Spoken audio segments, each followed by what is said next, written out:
Hello, this is Ruslan Belov. A large number of events have taken place today, so let's get started. First of all, let's move to the Dinipropatrovsk region. Today, Russian sources have published the following footage from Objective Control. In this video, we can see how during reconnaissance activities, the Russian side managed to detect an entire battery of Patriot air defense systems of American origin. In response to this concentration of air defense systems, the Russian Federation launched massive strikes using Iskander missiles. According to incoming reports, 2 launcher systems were destroyed. This is a critical strike ahead of any possible offensive or developments that may occur in the near future. Additionally, there are reports of strikes on Pavlohrad. A large number of Geran-type drones flew over this settlement. A bit later, footage showing fiery anomalies was published. Apparently, the strikes targeted warehouses, and this is a key settlement located on the supply line towards the town of Pokrovsk, where at the same time, let's say, active offensive actions by the armed forces of the Russian Federation are taking place. Now let's move on to the South Donetsk direction. There's a lot of important news here that we should pay attention to. First of all, let's talk about the settlements of Zelenopole and Novapole. Today, several sources, mostly neutral and pro-Russian, have published additional map updates in this area. And according to these neutral and pro-Russian cartographers, by the end of May 22nd, the armed forces of the Russian Federation managed to take full control of both settlements. Or, at the very least, the armed forces of Ukraine are on the verge of leaving their last positions, and possibly within the next 24 hours, both settlements will fall under Russian control. In other words, the situation here is nearing completion. This is what the map looked like just yesterday, as of the evening of May 21st, 2025. Today, the map looks like this. The Russian armed forces, as you can see, have taken control of at least the entire southern part of Zelenopole and also the entire eastern part of Novapole. If we talk about this section of the front, there are, of course, several important directions where the Russian army might advance, but in fact, there are only 2 real paths. The first direction is deep into the northwest, toward the town of Pokrovska. The second potential strike could head directly west, with the goal of bypassing the town of Huliaipole from the north and northwest. Apparently, the Russian side has decided to push specifically toward Huliaipole. Why this direction? If you look at the map, and if your screens allow, there are 2 red lines in this area. One runs slightly to the north, and the second goes from Huliaipole eastward. These are anti-tank ditches.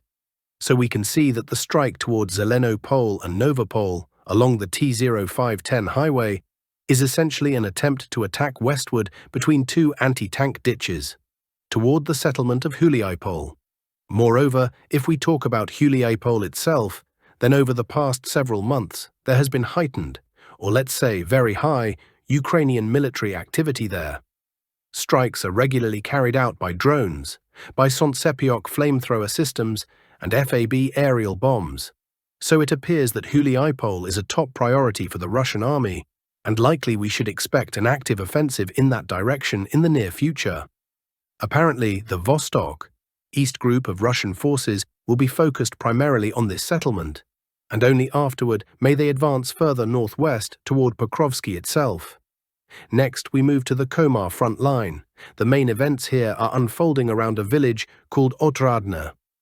But we might already be late with the news, because there is a high probability that by the time you're watching this video, the settlement of Otradne may already be under Russian control. From this part of the front, both geolocation-confirmed footage and general updates are coming in. Let's start with the fact that the Russian army has already completed a key pre-offensive task, the dropping of leaflets offering Ukrainian units in Otradne to surrender or retreat.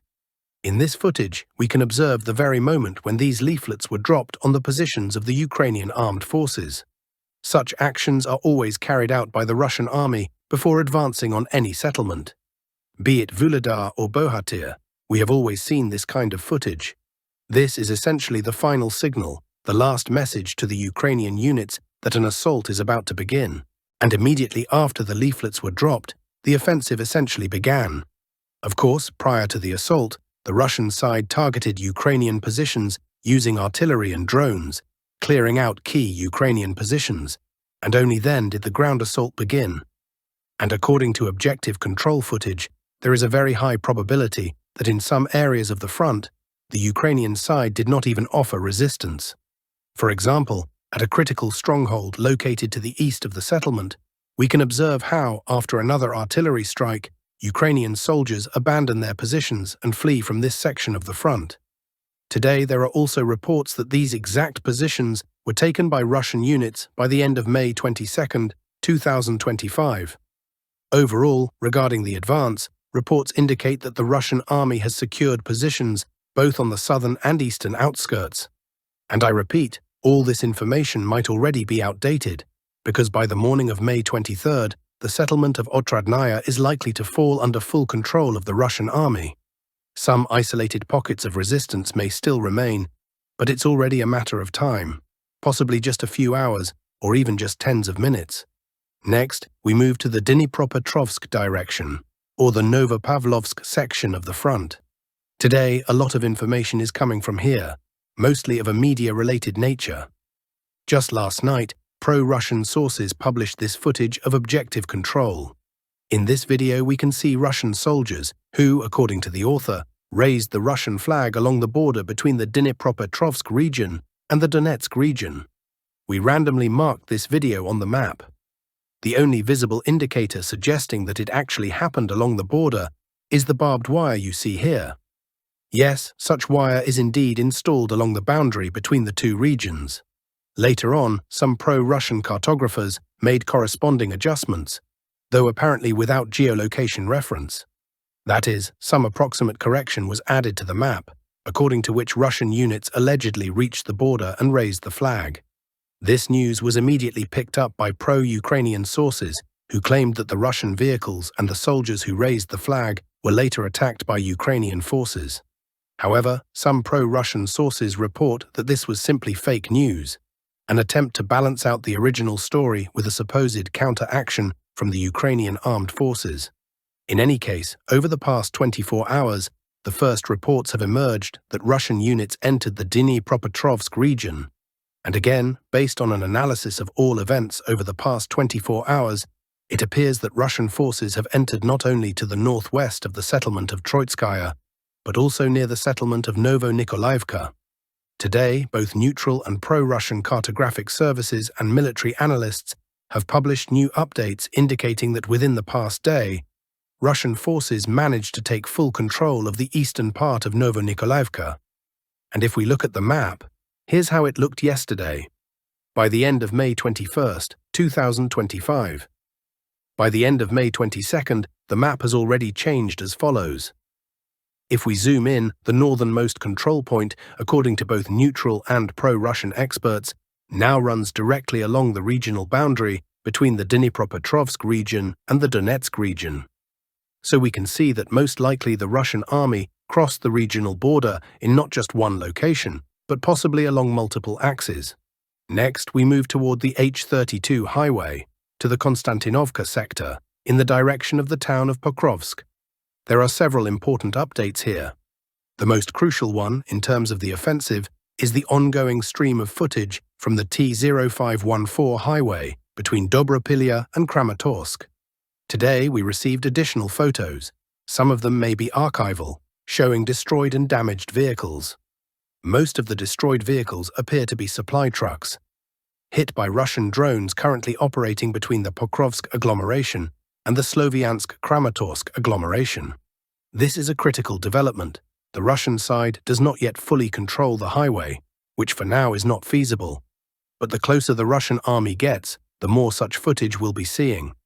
Currently, the Russian Federation has sufficient technology and industrial capability to monitor and partially control the highway, which is already causing significant logistical issues for Ukrainian forces in the Pokrovsk area, as well as in Constantinovka, Kramatorsk, Sloviansk, and so on. Now let's discuss the situation along the H32 highway. Today, the Russian Ministry of Defense reported that during combat operations, the Russian army managed to completely clear the settlement of Novopoltavka. Based on the ministry's report, we updated the map. Yesterday, the map looked like this. The northern and western parts of Novopoltavka were still marked as contested grey zones. Today, a significant number of important and reliable sources have confirmed full control. In addition to the report from the Ministry of Defense, there is also objective control footage published by the Ukrainian side. In this video, we can observe drone strikes on Russian units in the western part of the settlement. This particular building has been geolocated, the house hit by Ukrainian drones. So apparently, Russian soldiers were stationed in that structure. Based on both the video and the Defense Ministry's report, we updated the map. At the same time, according to various cartographers, the Russian army continues its advance northward, aiming to reach both Popov Yar and Poltavka. This information was also confirmed today by neutral independent cartographers. Over the past 24 hours, a significant update has been made on this section of the front. Although even yesterday, several pro-Russian experts had already confirmed this development. So we can see that the Russian army continues its offensive. The only question is whether regular Russian units have reached Poltavka and Popov Yar, or if this is the work of reconnaissance and sabotage groups, which some cartographers interpret as a full-fledged advance. We'll keep monitoring this situation. Next, we move toward Constantinovka. As you can see, there are many geolocations here. Most of them indicate that the Russian army is increasing the intensity of artillery, aerial bomb, and drone strikes on the forward positions of the Ukrainian army. This more closely resembles artillery preparation. As for territorial changes, there has been no confirmed Russian advance on the ground over the past 24 hours. A large amount of control footage has surfaced, suggesting that this is likely preparation for a possible future offensive, both toward Kateryivka from the direction of Romanivka and toward Cerebrianka, Novospaska, as well as toward the fields and settlements west of the Siversky-Donets-Donbass Canal. As for Chasiv Yar itself, fighting continues in the central part of the town. Today, some Russian sources confirmed that Ukrainian units are still able to move reserves into the center, indicating that battles for the town center are still ongoing. On the Siversk section of the front, there are no changes. As a reminder, according to the latest objective control footage, the Russian army has established control over at least part, likely the majority, of the settlement of Verkhnekamenskoye, although fighting is still ongoing. In terms of geolocations, we can see from the footage that Russian forces have surrounded the town of Cerebrianka with artillery strikes, FPV drone attacks, and barrages from the Solntsepyok flamethrower system. It appears that a storming operation of Cerebrianka is indeed being prepared. Given the density of strikes and complete fire control over the area, we can assume that Ukrainian forces inside Cerebrianka have lost communication with the command center and with Siversk. They are likely unable to carry out evacuation, rotation, or resupply. There is a very high probability that a full-scale assault on this settlement will begin in the near future.